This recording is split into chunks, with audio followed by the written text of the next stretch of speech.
Tiki? I'm not angry. Your thoughts? I'm not angry. You got something to say about Sunday? I'm not angry. I'm barely stunned. I'm dumbfounded. But I'm going to say this. It's going to sound like an excuse. I hate, abhor is a better word, the fact that most teams, but particularly my team, does not play in the preseason. I hate it. The preseason is a chance for you to get hit, Saquon Barkley, take a shot, catching a ball out of the backfield and hold on to it.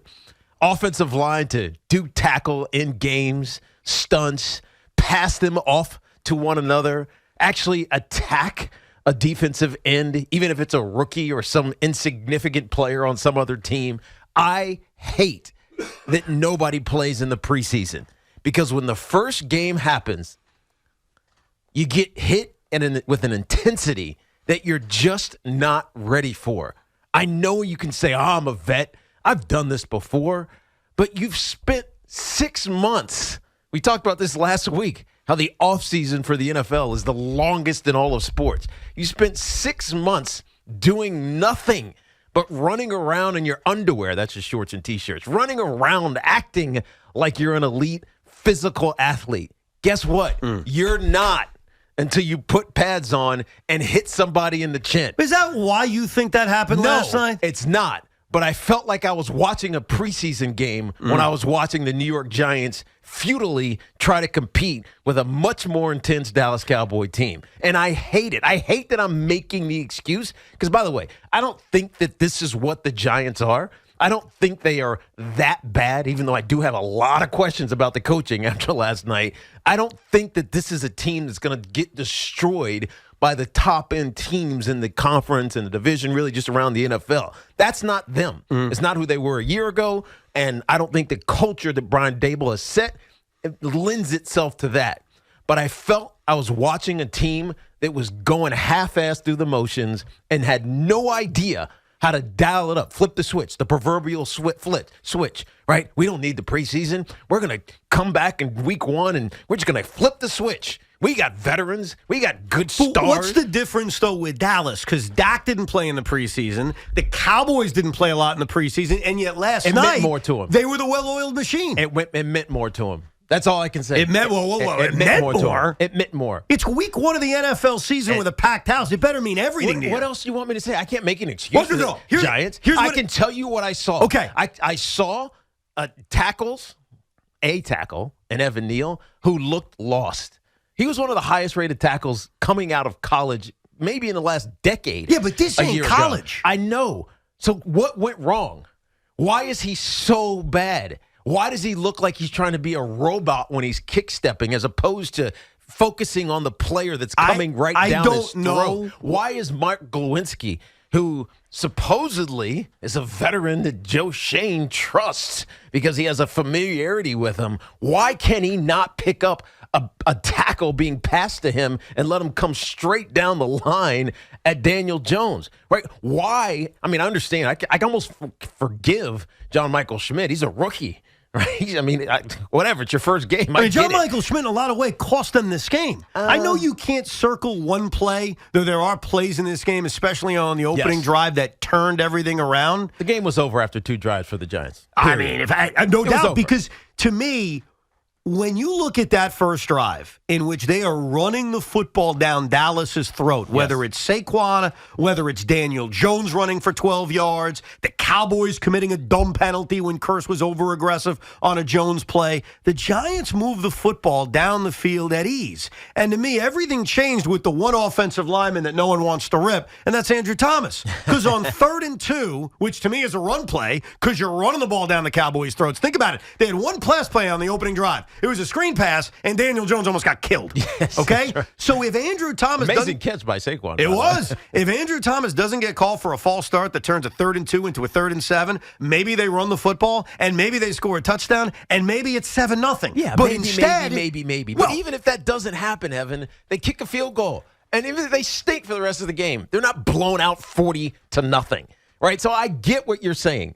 The bigger story was the snap. The bad snap by John Michael Schmidt that put them in a longer field goal, which then was, again, coaching, because as a edge field goal kicking lineman, the outside guy can't get there. I mean, he just can't. All you got to do is stick a hand and make him run around your hand. He cannot get to the kick. So why are you abandoning the gap right in front of you to go chase the guy who's going around the end, who I restate, cannot get there? Why are you doing that? Right. That's coaching, right? That's the gaps that were existing on that offensive line. It's basically every single player was on an island by themselves against one of the top defensive lines in football. That's coaching. Cut down your splits. Help each other. Offensive line play is not an individual sport in the run game or in the pass game. And I felt like, Dable said it, right? We got executed. We got out-coached. He said it. He said it all. I can't help but look at this team and say there is a disconnect between coaching for what matters and coaching for a team that looked like it was playing in the preseason. It was discouraging for a team that we had a lot of high hopes for. The most discouraging thing to me, and we didn't spend a lot of time talking about it, it's almost like it disappeared. Maybe it's because of the Jet hype. Maybe it's because they won a playoff game last year. Mm-hmm. Maybe it's because everything Joe Shane has done felt great this offseason, is that this offensive line, and I know we're all sick of saying this because it's been a decade, this offensive line is suspect. You just questioned Evan Neal. Yeah. Evan Neal's got to prove he's an NFL player. Their guards suck. The center... Bredesen was all right. I'll throw the rookie a bone and say it's his first NFL game, which concerned me going in, but it's his first NFL game. Yes. And Andrew Thomas, by the way, is now banged up. And he was also, as I mentioned, called for a penalty that changed the trajectory of this game. Granted, you're facing an electric pass rush, but this offensive line... And again, it feels like it's 5 years ago. It feels like it's when Dave Gettleman took over. It feels like we've been having this conversation forever. But a bad offensive line can ruin a season. It ruined last night because after the blocked field goal and after the luckiness of it being picked up and returned for a touchdown, the Giants had the football. And the Giants could have easily picked up right where they left off, driven right back down the field, and tied the game. But here's what I saw. They dialed up 3 pass plays in a row. And on all 3 pass plays... the Dallas Cowboys got to Daniel Jones. 3 in a row. It was a 3 and out. And from that moment on, you could turn the freaking lights out. So this offensive line has to be the number one glaring issue you take out of this. And you have to wonder, well, okay, is it going to get better? Or is this going to be the thing that derails year 2 of Brian Daboll? It better get better. That's all you can say. I think the expectation is that, yes, it should get better. Andrew Thomas is one of the best tackles in football, albeit he's hurt right now. I guess he's getting an MRI today, so we'll find out the extent of it. And how scary is that? The fact that he's getting an MRI. You imagine a Zudu being your left tackle next to the rest of this offensive line? No, not at all. And so, yes, John Michael Schmidt will get better as the season goes on. But by the way, Evan, this is when we talked about what the expectation was for this Giant team. And some people, Sean, had them winning 10, maybe 11 games because of how good it felt skill position-wise and how good the defense is with Wink scheme-wise and et cetera. But I always had a reservation. This is why I said this team it's good, but they're not world beaters yet, right? They're not a team that you can put in double-digit win category because, 1, the schedule, and 2, there's still some places where they need some upgrades, right? This is why I said 9-8, maybe 8-9. People were calling me, I can't believe you're saying 8-9. Well, this team is not a world-beating team yet, right? So they still need to evolve. They still need to learn how to work together, most importantly. Let's not forget, this wide receiving group, half of them they don't know Daniel Jones. Right. Darius Slayton does. Isaiah Hodgins does from 6 games a year ago. They don't know his tendencies. They don't know what he wants to do with the football. This offensive line, it's basically brand new, even though there's pieces that have been there before. They've never worked together. It's a highly skilled orchestra dance that happens to make offensive lines really good. It's really hard to just piece them together. Well, stick pieces on a board Tiki, and say it's going to be good. They got to figure it out. There was only 17 of these. This is not but this is just give it time. They'll work together. They'll figure it out. This is just one. They got a really quick crash course, and this is real. And I leave out an explicative, but this is real. This is not preseason. You're not just turning it on, showing up all cool because it's a primetime game and thinking you're just going to go flip the switch for yourselves on Sunday Night Football. That's not how it works. You got to prepare yourself. And I don't think this team was mentally right to go play this game. How are they not mentally right? You go play in the preseason, Evan. Yeah, but so many teams don't play in the preseason. Did you see the Cincinnati Bengals who were a game away from the Super Bowl last year? But wait a second. That's one example. Like the Philadelphia Eagles, Jalen Hurts didn't play in the preseason. They found a way to win. Okay, Jared Goff didn't play in the preseason. They beat Kansas City. Matthew Stafford didn't play in the preseason. The Rams stunned everybody. Yeah, what's the difference? Those teams have more talent than the Giants do. So you think the Giants made a massive mistake 100%. by not going out there 100% and taking the preseason a little bit more serious? I do. It sounds like an excuse. I hear that. I hear you. But when you're not a great team, right. The Giants aren't a great team. I don't know who thought they were. Sean. A lot of Giant fans did. Stop saying Sean. I never said they were great, Tiki. Oh, here we go with the backtracking of the Giants. If you're winning 10 to 11 games in the NFL, you're a pretty damn good team. I never said 11. Those words never come out. I said 10, 7, 9, and 8. We were one game off. My point is, this team is not good enough to think they can just go figure it out on game day. And to me, that's what this felt like. It felt like... Yeah, but Tiki, how can that happen when you've had a whole offseason, a whole preseason, and you go into week one on Sunday Night Football against a bitter rival, and you telling me we could go out there and handle it? Let me tell you the new starters on this team. Isaiah Hodgins did not start the season last year with the New York Giants. Paris Campbell did not start the season with the New York Giants. Jalen Hyatt, he wasn't a starter, but still, did not start the season last year with the New York Giants. John Michael Schmidt, he's a rookie, was not the starter last year for the New York Giants. Evan Neal, yes, he was a starter, but he's going into his second year. Darren Waller did not start the season last year with the New York Giants. Let's flip on to the other side. Deontay Banks, rookie, did not start the season last year. Jason Pinnock, same thing. But those guys played. I know the young guys that won jobs played. Hold on. Trey Hawkins did not start the season last year with the New York Giants. Bobby Okereke did not start the season with the New York Giants. So when we sit here and we think we're just going to put all these pieces together and it's going to work because they're good pieces, you're fooling yourself. You got to play. You got to play together, man. And so... I know it sounds excuse, and I'm going to keep saying it. Oh, people are going to say, you're just making excuses, Tiki. You're just making excuses. This team sucks. This team sucks. You're just making excuses. I'm not. This team played with a certain edge last year. There was an urgency, and you felt it all through camp. I remember talking about this every damn day. You got to earn your right. You got to earn your playing time. If you don't put in the work, you're not going to see the field. I didn't feel that this year. I got you. It felt like we'll figure it out once the season starts. We'll be motivated because it's the Dallas Cowboys on Sunday night, and I'm going to come in looking all cool. By the way, I hate the walk-ins that they do these days. Come to work, man. Don't come for a fashion show. Come to work. If you're great and you're Justin Jefferson, show up in a $15,000 sweater. I don't give a crap. But if you got work to do, look like an employee that's coming to work, not someone who's trying to show out for Madison Avenue. I'm just so annoyed by this team because the last thing I expected was for them to look like they didn't care. And that's what it felt like watching the Giants yesterday night. It was stunning. I mean, let's be honest. It doesn't matter if you pick Dallas. I thought Dallas would win the game. The one thing I did not think was that. I didn't think that most people would be shutting the TV off at halftime. I didn't think this would be a non-competitive mess. And I didn't think, even though you may not hear it from Sean, that Giant fans would question, forget 9 wins.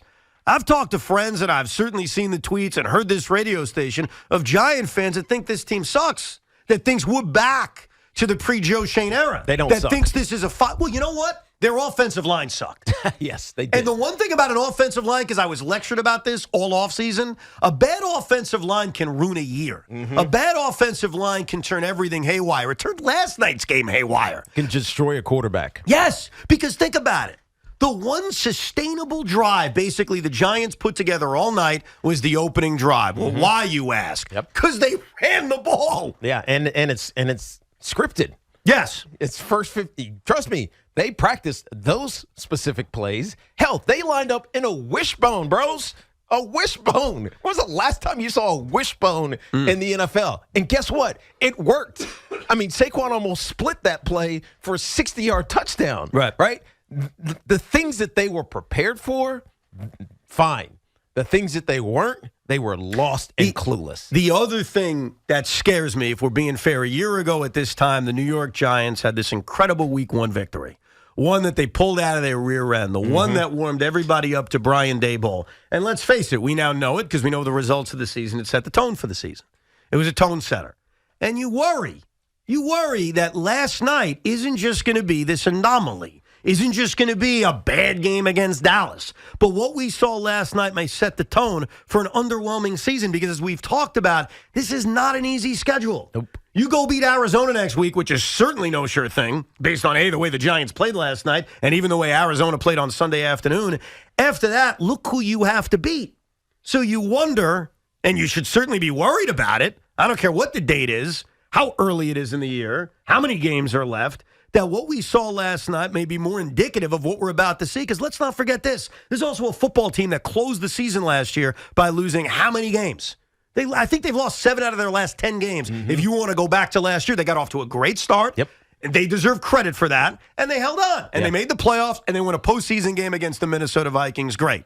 But now, over the last 10 games, you have to worry. Yeah. And that's why I said to you on Friday, what happens on Sunday night is going to have a big influence on how you feel moving forward. And you brought up a good point. You said, well, Evan, let's see how they lose. Well, we saw how they lost. Yeah. They got absolutely blitzkrieged by a team, and I don't want to hear your crap, Sean, by a team that is far better than you.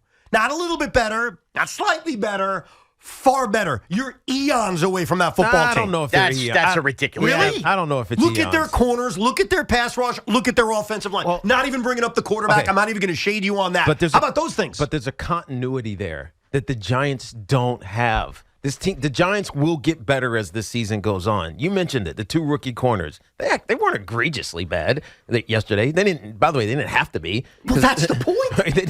Because the Cowboys really didn't need to do anything offensively. They just had to take advantage of the mistakes the Giants continued to make. So to me, this team is going to get better. But I can't help but I can't get rid of this feeling that they were so unprepared because they hadn't done it. They hadn't actually prepared for a game, right? They hadn't gone in with the intensity that that it takes to win in the NFL. That's all on Daboll, if that's the case. I agree.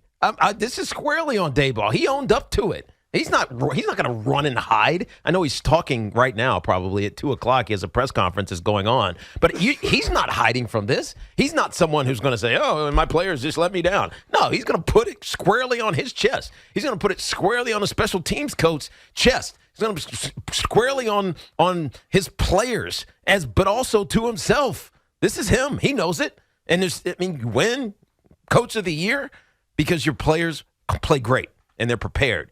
You get roasted like he and his staff is getting roasted because they played one of the worst games. I was going to say quarters, but it's really one of the worst 60 minutes of football that I have ever seen. Ever seen. And statistically, it backs it up. No, listen, man, we have watched a lot of really, really, really, really, really bad football, not only the last few years, but in our lifetime. No matter what team you root for, you've seen it.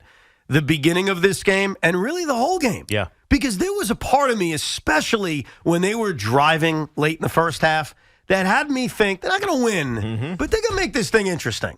They'll score. It'll be 26-7. There'll be a conversation about this is what they got to do to come back. I did not expect that it would just continue to get worse. That it would just continue to get bad. Graham Gano is going to miss a 36-yard field goal. That the Cowboys would come out to start the second half, already up 26-0, and march down the field like it was no problem. I didn't think that this was going to continue all night. And I wouldn't shut the TV off. Not because I was enjoying it, but because I missed football so much. And I wasn't getting rained on. So I was going to watch that thing to the bitter end, but no one else did. Because, boy, oh, boy, was that stadium empty by the end. And then you had to hear the sound, the most disgusting sound if you're a New York Giant fan, but you can't deny it. And that's the sound of Let's Go Cowboys invading your stadium at 11 o'clock at night when every Giant fan, rightfully so, not blaming them, decided to get the hell out of there. That was as embarrassing an opener as we have seen in a very long time. And today we lick our wounds. But you start to question, well, what does this mean? Who is this team? Did everything we see over the first 8 weeks and the postseason game against Minnesota, was that a fluke? Was that an aberration? Yeah, I can't believe that. I just can't. I can't believe that all that we saw last year was iron pyrite, fool's gold. I just can't believe that. I refuse to believe that. I think the rebound at Arizona is a massive one. Oh, you think? I think they destroy the Arizona Cardinals. Wow. I think they destroy them. We'll get to that, obviously, as the week goes on. We'll get your calls reacting to this, 877-337-6666. There's a lot of football to get to. There was even a big, shocking baseball story over the weekend with the Yankees we'll address. And obviously, we'll get you warmed up for the Jet game tonight at MetLife Stadium. We'll get your calls next. Obviously, today's a very difficult day. It always is. And whenever we scream about sports, and we are going to scream about sports a lot, I think we all think back to where we were. For you, and I've never heard your story about this. You guys played Monday Night Football on September 10th, 2001. So where were you? We were in Denver. On 9/11 that morning? On Monday night, September 10th, we opened Denver's new stadium out, and it was a terrible game, a miserable game. McCaffrey got hurt in that game, I think. Broke his femur. Right. Yeah, Sean Williams, unintentionally, just kind of knee hit, femur cracked. I think he tried to play another season, but that was basically the end for him. But for us, it was a terrible loss. We get back on the plane because we leave right after the game. We land in Newark. I lived in the city. I was one of, I think, the only, maybe Greg Camella did as well, but I was one of the only players that lived in the city. I drove to the airport. So this is when you still could. Right. Drove to the airport, had the employee parking, just left from the airport. So I went through the terminal, not straight down to the tarmac and onto the team bus like everybody else did. I went through the terminal, and subsequently I've always thought 93 was next to us. And who knows what I witnessed. You know what I mean? You always think about these things. Drove into the city. Traffic was hell because we got back at 7 in the morning. Wanted to just go to bed when I got back to my apartment on the Upper East Side, and my phone just kept ringing because people were telling me to turn on the TV. And I was terrified. Yeah. Terrified. That was, the feeling I had was terrified. I was living in Washington, D.C. I had just turned 18 years old, so I was living by myself down in D.C., and I woke up to it. I was listening to the sports talk radio station down in Washington, and I woke up to there's an accident, because I think that's what we all heard when we first heard about this. Because I turned on the Today Show, and that's what they were saying. It was an accident. A small plane. Yeah, because it World Trade Center. Couldn't have been anything else. Obviously, when the second plane goes through the tower, I'm scared because my family lives in New York, and my dad travels the city all the time. And what I remember for 5 hours was trying to call my parents, and you couldn't get through. Yeah. I think we all remember that day, if you're of age and you remember this and you had a phone back then. No call could go through. Couldn't call anybody. Yeah. So for hours, I'm sitting there trying to call my parents just to make sure. Like, I don't know where the hell my dad is. And then I had to make a decision, and I'm glad I made this decision. I was taking classes at a community college, and I was like, should I go? Like, why the hell would I go to class today? But I went in anyway, and my teacher was like this 85-year-old woman, and I'll never forget what she said. She was like tearing up as she started talking. She's like, I've seen it all. And she starts going through every moment in American history she's seen. I sat there during the Civil Rights Movement. I remember Pearl Harbor. I remember Jack Kennedy, like everything. And then she started crying and said, but nothing rivals this. And it was haunting. It's a haunting day for all of us. And obviously we never forget. We never forget the heroes that bravely went into those towers to try to save people, and they never came home. Today is a day, and it's sort of weird because my son was born on September 11th. So September 11th has like this other feeling of my firstborn. Yeah, I'll never forget that day too. There's 2 September 11ths I'll never forget, but it's a very difficult day. And we think about all our fellow New Yorkers and New Jerseyers and everybody out there who lived through this. I can't believe it's been 22 years. Every year that goes by, that thought goes in my mind. 22 years. Yeah, it's another year. There's a generation of kids right now who are like, that's just a historical event. Yeah. The way we looked at Pearl Harbor, the way we looked at other things.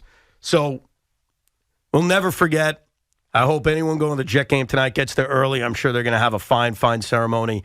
But as we scream about the Jets and the Giants, it's a reminder that it doesn't really matter. It matters, but does it?